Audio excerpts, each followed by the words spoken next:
같이 읽겠습니다. 사무엘상 2장 30절. 그러므로 이스라엘의 하나님 나 여호와가 말하노라. 내가 전에 내 집과 내 조상의 집에 내 앞에 영원히 행하리라 하였으나 이제 나 여호와가 말하노니 결단코 그렇게 하지 아니하리라. 나를 존중히 여기는 자를 내가 존중히 여기고 나를 멸시하는 자를 내가 경멸하리라. 아멘. 오늘 말씀 하나님을 존중히 여기는 자와 멸시하는 자에 대해서 같이 한번 묵상해 보려고 합니다. 이스라엘 백성들이 블레셋과 전쟁을 하는데 전쟁에서 패하는 사건이 발생합니다. 엘리 제사장과 그 아들들이 제사장으로 있을 때 벌어진 사건입니다. 그 본문 말씀을 읽어보면은 사무엘상 4장 2절 말씀입니다. 같이 한번 볼까요?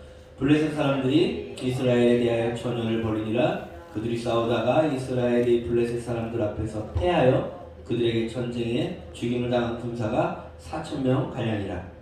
이렇게 전쟁에 패하니까 이렇게 패했을 때에 그들이 취한 태도, 이스라엘 백성이 그 다음에 이 전쟁에 패해서 다시 한번 이기기 위해서 취한 태도를 한번 봤으면 좋겠습니다. 어떻게 하냐? 같이 한번 읽을까요? 백성이 진영으로 돌아오매 이스라엘 장로들이 이르되 여호와께서 어찌하여 우리에게 오늘 블레셋 사람들 앞에 패하게 하셨는고 여호와의 언약궤를 실로에서 우리에게로 가져다가 우리 중에 있게 하여 그것으로 우리를 우리 원수의 손에서 구원하게 하지 아니.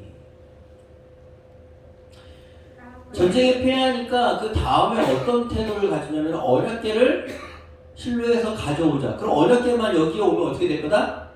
이길 거다라는 식으로 생각을 하고 있습니다. 왜 이스라엘 백성들은 이런 식으로 생각을 하게 됐을까요? 아시겠지만 이스라엘 역사 가운데 언약궤는 상당히 중요한 위치를 가지고 있습니다. 광야에서 출애굽할 때에도 그 앞에 행진할 때에 항상 언약궤가 제사장이 언약궤를 내서 앞에서 행진했었고요. 가나안 땅에 들어갈 때 요단강을 멈추게 하는 사건에서도 언약궤가 먼저 들어갔었고요. 여리고성을 무너뜨릴 때에도 언약궤가 먼저 앞에서 행진하면서 돌았습니다. 왜 그렇게 했냐라고 했을 때 성경을 읽어보시는 분들은 사실은 알겠지만은 언약궤가 어떤 특별한 힘이 있는 게 아니라 그 언약궤에 하나님이 함께 하신다는 어떤 상징적 의미 때문에 항상 앞서서 백성들 앞에서 행진한 겁니다. 그러니까 언약궤가 무슨 마법과 같은 게 아니라 보이지 않는 하나님이시기 때문에 그 언약궤를 보면서 누가 우리와 함께 한다라는 것을 배워야 되는 겁니까?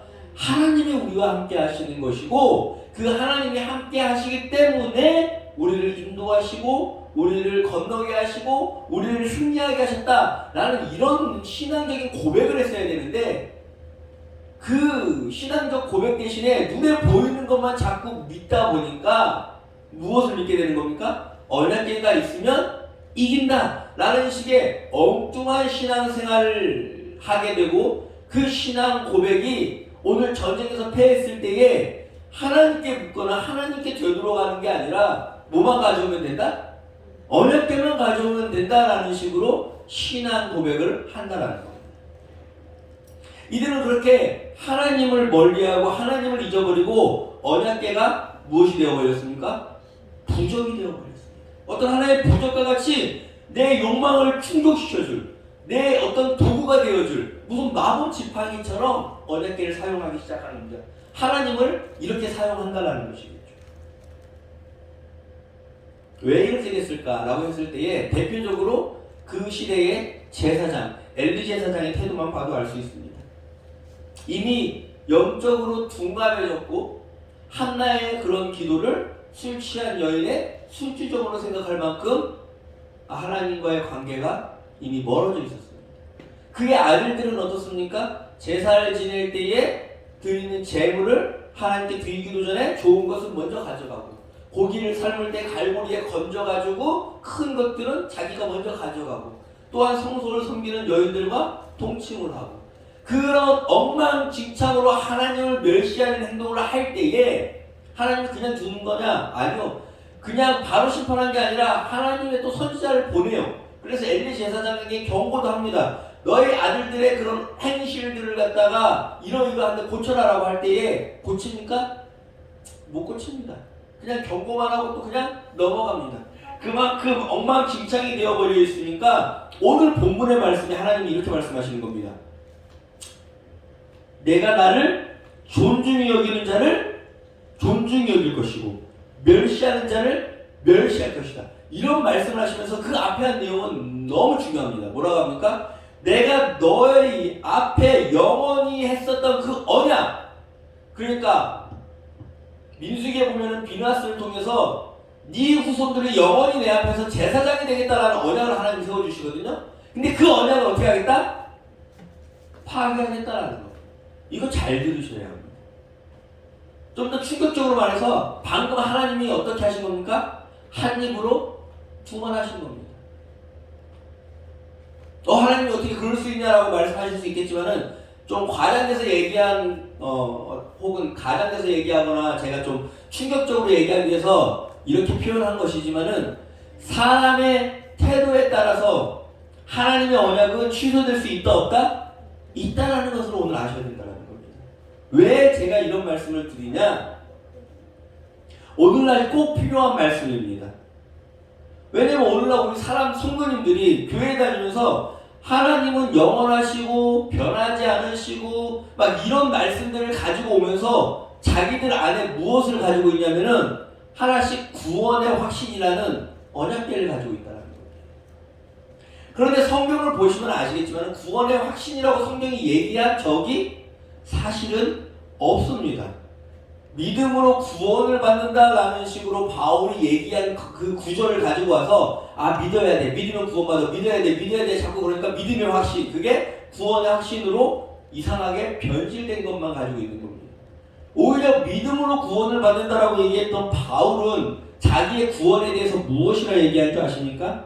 같이 한번 읽어볼까요? 시작. 그러므로 나의 사랑하는 자들아, 너희가 나 있을 때뿐 아니라 더욱 지금 나 없을 때에도 항상 복종하여 두렵고 떨림으로 너희 구원을 이루라. 하나만 더 볼까요? 고린도전서 9장입니다. 내가 내 몸을 쳐 복종하게 함은 내가 남에게 전파한 후에 자신이 도리어 버림을 당할까 두려워함이라. 바울은 자기의 구원에 대해서 나는 구원의 확신이 있다라고 얘기한 적이 한 번도 없습니다. 도리어 무엇이라고 하냐면은 나의 구원의 영역은 누구의 것이다? 오직 하나님의 것. 이 구원을 받는지 안 받는지에 대한 판단은 내가 할 수 있는 것이 아니야. 이 부분이 나의 태도에 따라서, 나의 어떤 것에 따라서 취소될 수도 있기 때문에 나는 어떻게 한다? 오히려 두렵고 떨림으로 하나님한테 뭐만 할 뿐이다? 복종할 뿐이다 라고 자신의 구원을 고백한다는 겁니다. 즉 이런 신약의 바울까지 우리가 가져와서 들먹거리지 않아도 성경 말씀을 보면 아시겠지만 오늘 엘리 제사장과 그의 아들들과 이스라엘 백성에게 하신 하나님의 말씀을 들어보라는 겁니다. 나를 존중히 여기는 자를 내가 존중히 여길 것이고 나를 멸시하는 자를 내가 경멸할 것이다 라고 얘기하는 겁니다. 하나님이 무슨 난 너희를 사랑해라고 얘기하면은 계속 사랑만 해야 되는 기계적인 하나님이 아니라는 겁니다. 하나님은 판단하시고 심판하시고 그 상황에 대해서 분석하십니다. 나의 행동을 저울추에 달아보시는 하나님이라는 겁니다. 그냥 막무가내로 언약궤 같은 것 하나 가져와서 내가 이거 믿으면 이길 수 있어 어떤 부조처럼 사용하는 그런 신앙생활 습관을 가지고 있는 오늘날 대부분의 교회 다니시는 분들에게 드리고 싶은 말씀은 하나님은 내가 하나님을 어떻게 대하는가에 따라서 하나님은 자기의 태도를 결정하시는 분이다라는 것을 오늘 들어야 된다는 겁니다.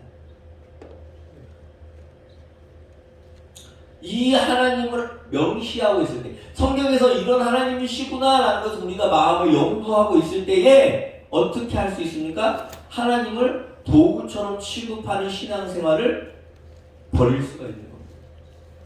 내 필요에 따라서 언약궤처럼 그냥 쓱 가져오는 그런 신앙관념을 버릴 수 있다는 겁니다. 하나님께 복종할 생각을 하나도 안 하고 하나님을 섬긴다는 것, 하나님을 존중히 여긴다는 것은 어떤 것이겠습니까? 생각을 해보십시오. 여러분 하나님은 어떤 분이세요? 이 온 지구 만물을 창조하신 분이세요.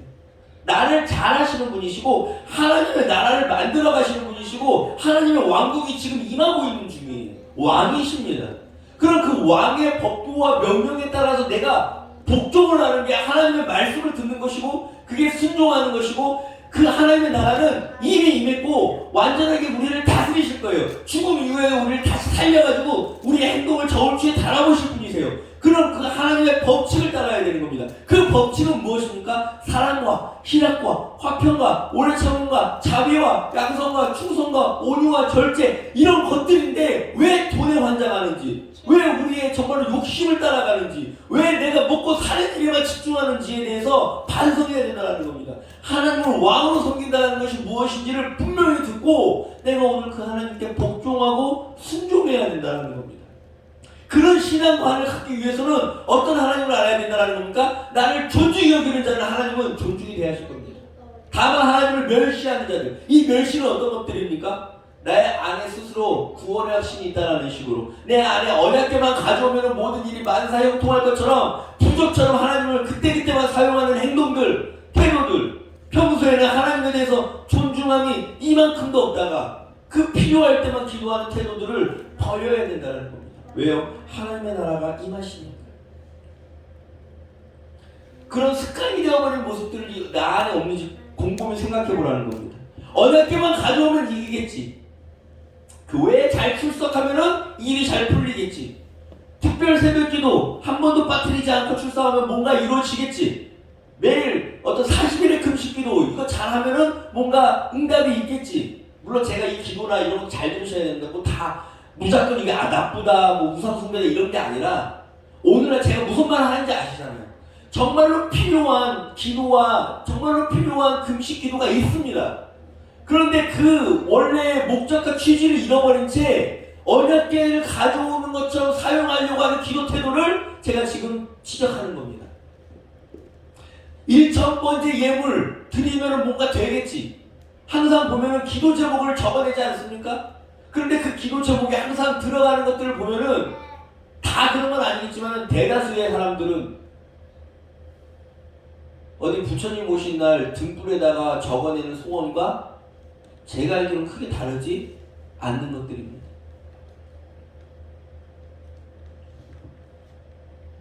그게 바로 하나님을 부적처럼 이용하고 있다는 증거입니다. 하나님 그분 자체를 섬기고 하나님 그분 자체를 사랑하고 하나님 그분만 있으면 된다는 그런 만족감과 충족이 왜 우리들 신앙 가운데 없는지 궁금합니다. 오늘날 코로나입니다. 교회 건물이 중요한 게 아닙니다. 코로나로 인해서 못 나가면은 집에서 혼자 금식기도 하실 수 있잖아요. 집에서 혼자 특별 새벽기도 할 수 있잖아요.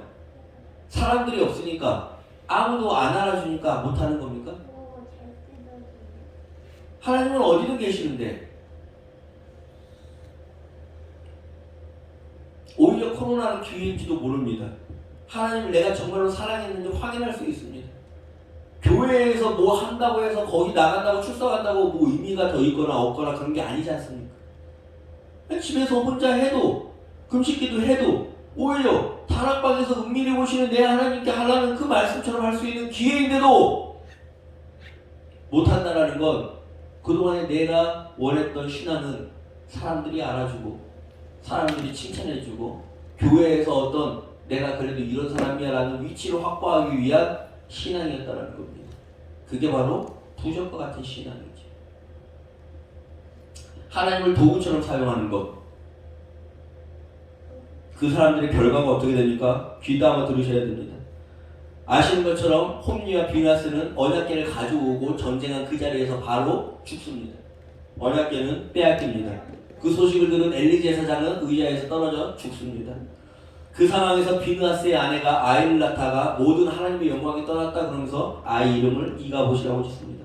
그 구절 같이 한번 읽어볼까요? 시작! 이르기를 영광이 이스라엘에서 떠났다 하고 아이 이름을 이가봇이라 하였으니 하나님의 궤가 빼앗겼고 그의 시아버지와 남편이 죽었기 때문이며 또 이르기를 하나님의 궤를 빼앗겼으므로 영광이 이스라엘에서 떠났다 하였더라.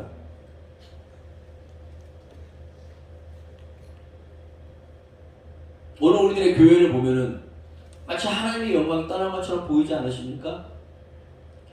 화려한 언약궤 같은 건 있습니다. 화려한 교회 성전, 큰 예배당. 그런데 마치 진짜 하나님을 사랑하는 자들은 점점 찾기가 힘들어지는 것 같습니다. 정말로 그냥 어떤 하나님이 뭘 주시지 않아도 그냥 하나님 한 분만에 하나님만으로 만족해가지고 그 하나님을 섬기겠다는 사람들은 점점 보이지 않는 것 같습니다. 하나님이 왕이시라는 고백은 있지만은 하나님의 왕의 명령 앞에 절대적으로 순종하려고 하는 태도는 점점 찾기가 힘들어진다는 겁니다. 왜요?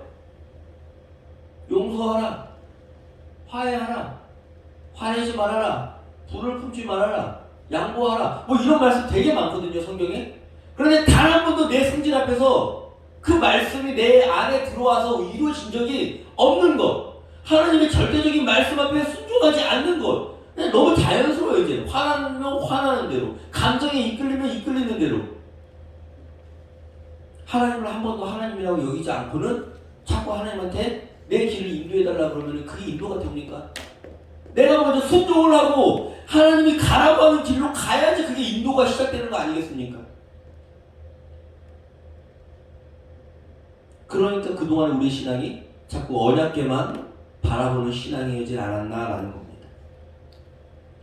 그 언약궤 없이도 하나님만 사랑하는 자들은 하나님께 도움을 받는데 그 본문이 바로 오늘 사무엘 7장의 본문입니다. 같이 한번 읽어보겠습니다. 시작. 사무엘이 이스라엘 온 족속에게 말하여 이르되 만일 너희가 전심으로 여호와께 돌아오려거든 이방 신들과 아스타롯을 너희 중에 제거하고 너희 마음을 여호와께로 향하여 그만을 섬기라. 그리하면 너희를 블레셋 사람 손에서 건져 내시리라. 이에 이스라엘 자손이 바알과 아스타롯을 제거하고 여호와만 섬기리라. 하나님을 진짜로 섬기는 것은 무엇입니까? 이방 우상 바알과 아스타롯을 제거하는 겁니다. 이것을 제거한다는 것은 오늘 자꾸 우리가 착각하는 게 이 우상을 제거하는 게 그냥 단순히 기독교 교회 다니다가 아니 절 다니다가 그냥 교회 다니는 거, 그냥 종교를 그냥 바꾸는 거, 그냥 요 종교란에다가 당신의 종교는 무엇입니까? 라고 했을 때에 기독교라고 적을 수 있는 게 마치 그냥 우상을 숭배를 제거하는 것 정도의 수준으로 생각한다는 겁니다. 아닙니다. 그 당시 사람들에게 바알과 아스타롯을 제거한다는 것은 삶의 패턴이 바뀌는 겁니다. 더 적절한 비유를 들자면은 삭개오 아십니까? 삭개오가 그동안에는 어떻게 살았어요? 재물을 훔치고 토색하고 세금을 부풀려서 거뒀습니다. 그런데 하나님을 만나는 순간 바알과 아세다롯 그 돈이 그에게 바알과 아세다롯인데 그 돈을 많이 얻을 수 있는 그런 어떤 하나의 편법, 불법 이런 것들을 버리는 순간 어떻게 됩니까? 재물을 반이나 나눠주고 내가 그동안에 토색한 것이 있으면은 다 계산해서 돌려주겠습니다. 이게 바로 뭐라고요? 바알과 아세다롯을 버리는 겁니다. 그러니까 삭개오는 그 자리에서 뭐라고 하나님 이 집에 구원이 이르렀다. 이 정도는 똑같은 삶을 살 수가 없는 겁니다. 단순히 오늘날 착각하는 게 사람들이 삭개오처럼 똑같이 살다가 하나님을 만나면은 종교란에 이제는 내가 기독교를 다녀야지, 이제는 교회에 가가지고 예배 드려야지라고 하면서 똑같이 토색하고 똑같이 재물을 많이 쟁취하고 불법을 행하면서 그 돈으로 황금만 맞이하면 되는 줄 아는 착각에 빠져있다는 겁니다. 바알과 아세다롯을 버린다는 것은 삶의 패턴이 바뀌는 겁니다. 만약에 내가 사업을 하는데 뭐 꼭 그런 건 아니겠지만 단란주점을 한다, 뭐 약간의 좀 음성적인 영업을 한다, 그러면 그거를 폐업신고 하는 겁니다. 그리고 다른 살 길을 찾아가는 것, 그러니까 이전의 삶이 오늘의 삶과 다를 수밖에 없는 겁니다. 오늘의 삶이 이전의 삶과 다를 수밖에 없게 되는 겁니다. 왜요? 바알과 아세다롯을 버렸으니까. 그 이전에 돈을 쉽게 벌기 위해서 투기나 모든 불법을 행했다면 이제는 그걸 안 하는 겁니다. 바알과 아세다롯을 버리는 거예요. 그전에는 승리하고 성공하기 위해서 어떤 경쟁이든 이겨서 어떤 공부든 해고 막 일단은 높은 자리에 올라가기 위해서 노력을 했다면은 이제는 그런 무모한 경쟁들을 피하는 겁니다. 멈추는 겁니다. 그런 식의 천박한 공부를 멈추는 것. 그럼 어떻게 되는? 공부를 하지 않는다는 게 아니라 단순히 내 욕망을 이루기 위한 어떤 노력, 내 어떤 상황에 정말로 타인을 돌아볼 줄 모르는 그런 내 안에 자기 교만만 가득 차 있는 식의 어떤 패턴, 이런 바알과 아세다롯을 버린다면은 당연히 다른 선택, 다른 행동들을 할 수밖에 없게 됩니다. 정직한 돈벌이가 아닌 것을 버리게 되고, 건전한 취미가 아닌 것들을 버리게 되고, 내 욕심과 습관에 따르는 말투와 행동들을 버리게 되는 것이 무엇입니까? 바알과 아세다롯을 버리는 겁니다. 이런 버림이 나를 하나님을 존중히 여기는 태도로, 내가 하나님을 존중히 여기는 신앙생활로 인도할 것이고, 그렇게 신앙생활을 했을 때에 하나님은 언약궤가 없어도 그들을 어떻게 도우십니까? 같이 한번 읽어볼까요? 시작. 사무엘이 번제를 드릴 때에 이스라엘과 싸우려고 가까이 오면 그날에 여호와께서 블레셋 사람에게 큰 우레를 발하여 그들을 어지럽게 하시니 그들이 이스라엘 앞에 패한지라. 언약궤를 들고 나와도 패했던 그 전쟁이 언약궤 같은 게 없어도 하나님이 도와주시기 때문에 승리하게 된다는 거예요. 그래서 사무엘이 그 상황에서 어떻게 고백을 합니까? 이런 고백을 하죠. 사무엘이 돌을 취하여 미스와 샘 사이에 세워 이르되 여호와께서 여기까지 우리를 도우셨다 하고 그 이름을 에벤에셀이라 하니라. 여러분 에벤에셀 많이 아시죠? 도움의 돌이라는 뜻입니다. 그런데 아시겠지만은 맨 처음에 블레셋과 전쟁했을 때 패했던 그 지역 이름이 뭔지 아십니까? 그 지역 이름이 에벤에셀입니다. 에벤에셀이라는 지역의 이름에서 싸워도, 그리고 그 지역에 언약궤를 가져왔어도 하나님이 계시지 않으면 패배합니다. 그런데 엉뚱한 지역, 그냥 아무것도 아닌 지역에서 싸워도 하나님이 함께 하시면은 승리하고, 아무 돌 하나 갖다 세워놓고 뭐라 그러는 겁니까? 하나님이 함께 하셨다라고 해가지고 그 자리가 에베레스트이 되는 겁니다. 그 굴러다니는 돌이 언약궤가 되는 겁니다.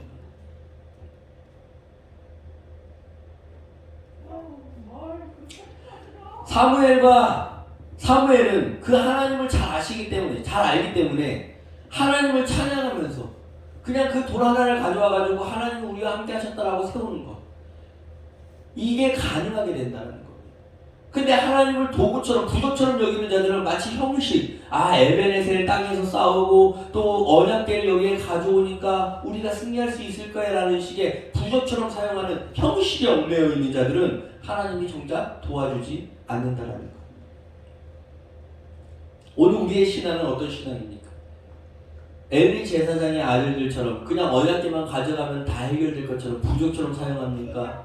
아니면 우리는 사무엘처럼 정말로 하나님께 집중하는 신앙입니까?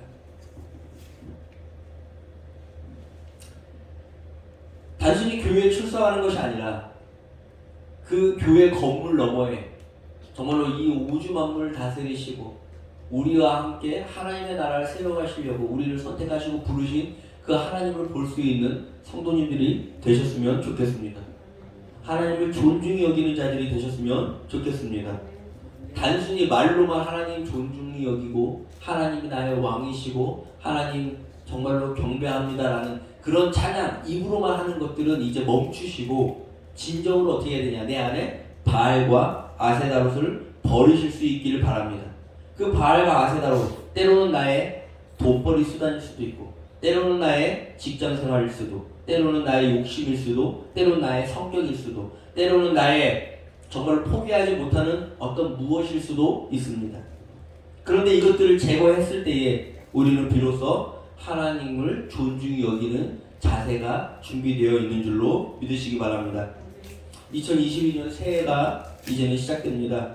정말로 하나님 올 한 해에는 내가 하나님을 존중히 여기는 자가 되기를 바라는 태도, 정말로 존중히 여기는 자가 되기를 원한다라는 기도가 우리의 삶의 고백 가운데 이루어졌으면 좋겠습니다. 그렇게 하나님께 집중하며 하나님을 존중히 여기는 자로 살아갈 수 있는 우리 성도님들이 되시기를 간절히 기도합니다. 아멘. 같이 기도하시겠습니다.